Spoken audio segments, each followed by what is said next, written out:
Аав нь хүүгэн согтуу явахыг үзлээ. Азгүй хүнээ юм. Аманд багтдаг байсан тэр хөөрхөн хөл нь агуу орчлонг онож яддан тэнчигнэн. Залуун насны багтаж ядсан аганд заамны товч нулимс шиг онож дээл битгий хил дэлхий багдах чиний насыг аавна.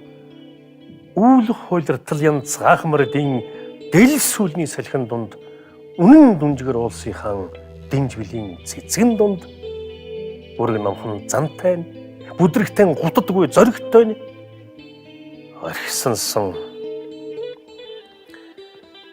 алдрайхан үрээн согтуу явахыг харахад алтан ургийн баг нь ганхаж байх шиг уйтай. Аавынхаа чилав хоёр болгон үзэж байгаа. Нэг нь өгөхөд нөгөө нь үлдэхийн шиг дэвэрч байгаа. Үнэн дээр чи бит хоёр хэн хэндэн ганцхан шүү. Урминэ.